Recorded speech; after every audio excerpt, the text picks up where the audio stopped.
Look, I talk about mainstream news all the time. Mainstream news is absolutely dead. It doesn't matter if it's on the network or it's on cable. It's all toast. Nobody trusts them anymore, and I have several examples to bring to you today, but I'm going to say it as kindly as I can. There is no coming back from this. Nobody believes a word you say, and they can see it in all of your coverage narratively from beginning to end, whether it be on the latest things happening in Los Angeles or if it's something that happened years ago when things seem to be fixed against a certain candidate for president. I don't want to get into all that. What I do want to get into is what's happening, what's changing, and what the future holds, because I think it's all doom and gloom, and if you think differently, I want to hear about it in the comments below. So, with all that being said, let's go.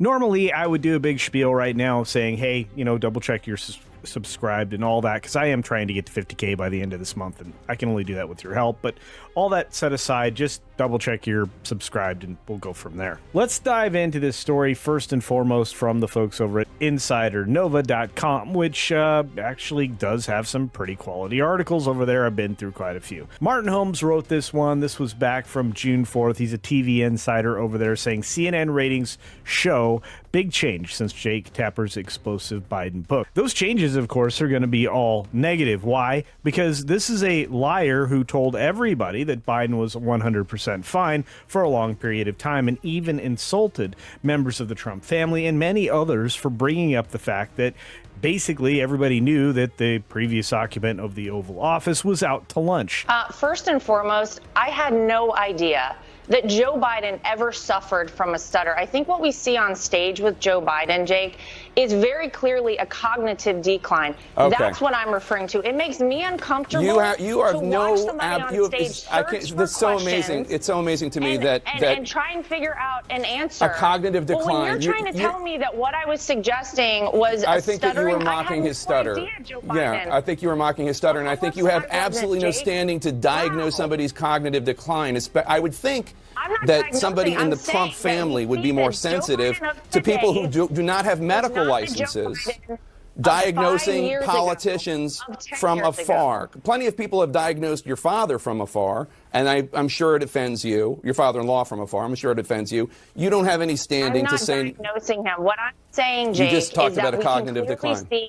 That Joe Biden I have one last question for you, Laura. You can't times on stage, and it's very concerning to a lot of people that this could be the leader of the free world. Okay, that is all I'm saying. I genuinely feel sorry for Joe Biden. I appreciate it. I'm sure it was from a place of concern. We all believe that. Laura Trump, thank you so much.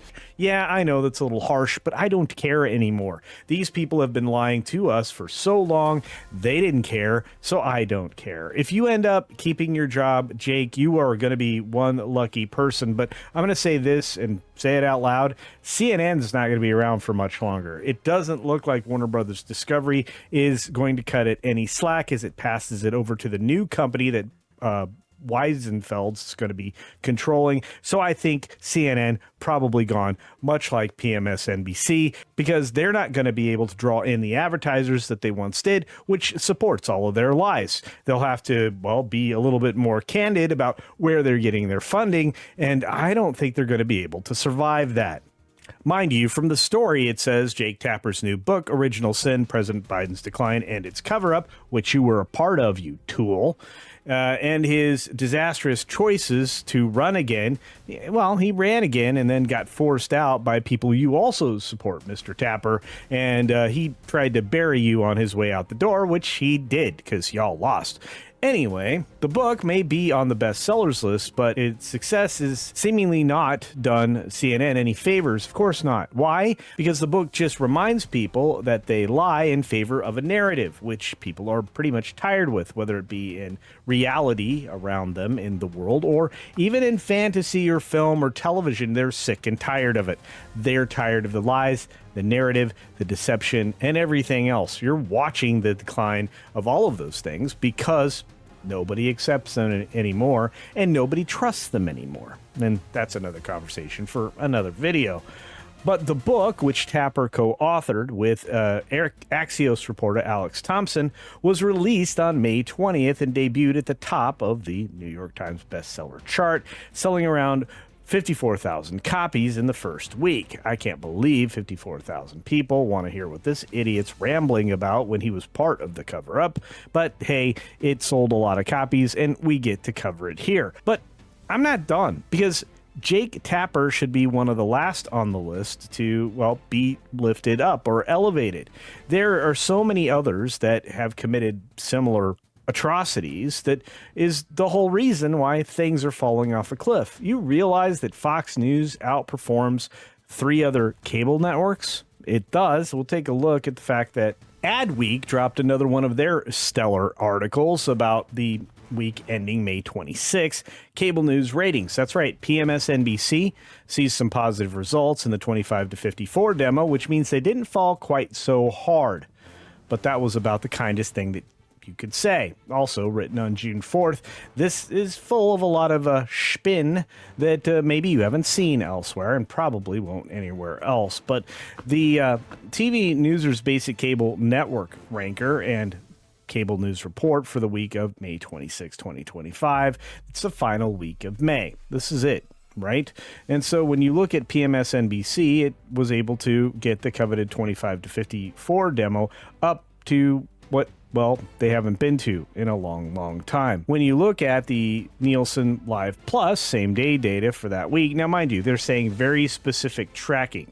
They're not telling you the whole story, just the specific tracking they want you to focus on is that Fox News Channel had 2.289 million total viewers and 240,000 of those in the 25 to 54 demo. The demo everybody wants to be in because that's where the advertisement is going. The network experienced a minus 6% decline in the former category and a minus 5% decline in the latter compared to the week prior. A lot of that was due to the news that was being covered, how it was being covered, and how everybody was in lockstep on every other channel. It doesn't matter that FNC averaged 1.479 million total viewers and 175,000 a 25 to 54 viewers in total day viewing, which is an elevated level for a news channel during the day. Fox News slipped into the 3rd total primetime viewers and dropped 1 spot to 4th in the demo among all basic cable networks. Mind you, nothing that's all that important. Just a way to try to hold away some of the shine that Fox News holds over all of its competitors. Let's get to that. PMSNBC's primetime lineup averaged 718,000 total viewers. Okay, that's not very good. 65,000 of those viewers were A25 to 54, the most preferred demo, and the network was down another minus 9% in the former category, but rose plus 8% in the latter compared to the week prior. Okay, still not great. If you're thinking that 65,000 is a gain, it's not much of one. During the total day, PMSNBC averaged 504,000 total viewers and 47,000 demo viewers for a week-to-week decline of minus 4%. In other words, they're not going up. Did you remember the headline? Let's look at the headline once again. MSNBC sees positive results in adults 25 to 54 demo. Okay.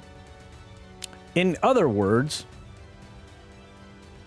among all basic cable networks, PMSNBC slid to 5th in total primetime viewers, but moved up 3 spots to land at number 24 in the demo. During total day, it remained number 4 in total viewers and slipped 1 spot from number 18 to number 19 in the demo, with a tie with Hallmark Channel and MTV. Yeah, that's who you want to be tied with. Of course, CNN, which may be no more at some time in the near future, especially under Mr. Weisenfeld's, they averaged 374,000 total viewers and 61,000 in the demo. That's not great for primetime declines of -3% and -8%. They're headed in the wrong direction, but they're already pretty close to the bottom along with PMSNBC. And in total day, the network had about 308,000 total viewers and 49,000 of those in the demo, also for a catastrophic drop of -11% and -13% in those categories. In primetime, CNN held a steady 14th place in total viewers, dropped 5 spots to the number 27 position in the demo, tied with Hallmark. During total day, it slid from 5th to 6th place in total viewers and fell 4 spots to the number 16 spot in the demo. Once again, and as seems to be the rule, Fox News dominated the top 14 of 15 spots in most watched cable TV news shows. At least that was for the week. The 5, of course, at 3.654 million viewers at the 5 p.m. slot, leading the way. PMSNBC's Deadline, White House with Nicole Wallace, had 1.066 million viewers at the 5 p.m. slot. It registered at number 15 and was the only show to appear in the top 15 that wasn't Fox. We can look closer at what all these numbers are and where they're falling and how things looked in the demo, but suffice it to say, they don't look good.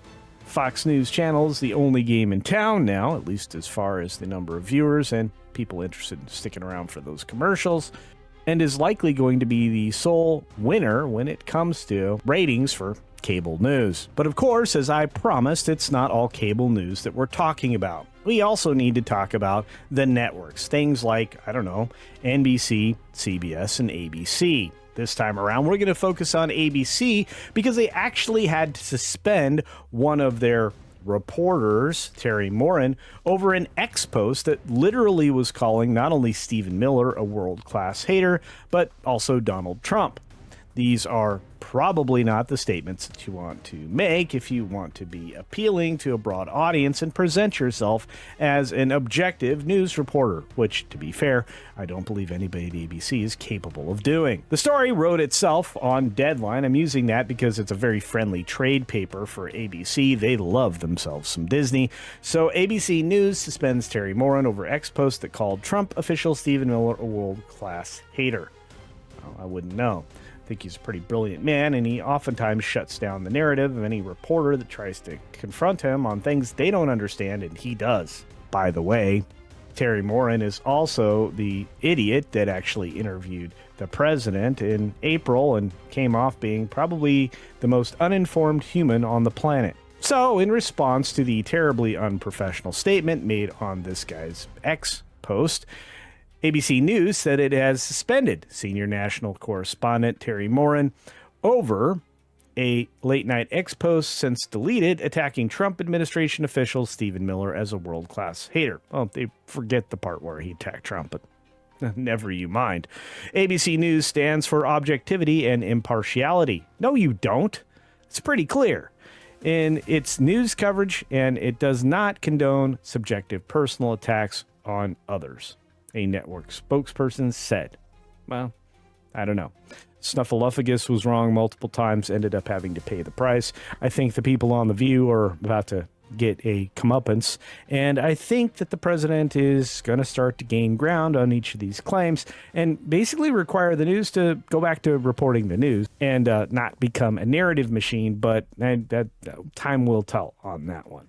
This post does not reflect the views of ABC News and violated our standards. As a result, Terry Moran has been suspended pending further evaluation. What are you going to evaluate? He said it. It's out there in print. People screenshot it. It's going to be on 1,000 versions of archive software. What are you thinking? Top Trump administration officials had called out the X post on Sunday morning. Press Secretary Carolyn Leavitt saying that the network should hold him accountable, and Vice President J.D. Vance was asking for an apology, and I think the entire American public deserves one as well, because you have always lacked professionalism, at least for most of my lifetime. I remember there used to be people that were credible on ABC, but that time has long since passed, especially when it comes to your other news programs that are not only offensive, they are terribly inaccurate and overwhelmingly biased. And you know what? I'm just not going to care anymore. Regardless, it's this type of coverage, this type of haterade, let's say it that way, that I think we've all been suffering from mainstream news for a long time, because these people don't have a leg to stand on when they talk about objectivity. They certainly don't give the appearance of being unbiased in any way, and oftentimes will levy charges that are disproved at a later date. Unfortunately, these particular charges and statements like this don't go away in the public zeitgeist as quickly as they should, because most people don't hear the correction or the apology. In fact, oftentimes those are hidden and buried deeply so that nobody ever knows that these were things that were incorrect or outright lies. I think the public's so tired of that, we just stopped listening. And that's the case with ABC News. It's likely going to be the case with everything else. And you know what? I'm happier for it. But if you have a reason to defend mainstream or cable news, let me know those thoughts down in the comments section below. Do you think it's okay for ABC reporters to tweet things like this when they're attached to a network with their network bio on their profile? Do you think it's okay for MSNBC or CNN to elevate writers and commentators who are spouting lies about their coverage of the Biden presidency when they didn't call out everything that was going on within the White House that we were calling out and we were being punished for on social media, on YouTube, and other platforms? And would you be okay if CNN, MSNBC, ABC News, 60 Minutes, and many others just frankly disappeared, and we got just information as we were supposed to from the very first point that broadcasting licenses were issued? Because part of that license responsibility was a singular news program each night that encapsulates the happenings in the world. I don't think any of these institutions have lived up to that for a very long time, and I beg for the return to that kind of information-only service. What about you? On that note, be sure to take care of yourself, take care of others, and until next time, see ya! But not for any of these news channels. Yikes.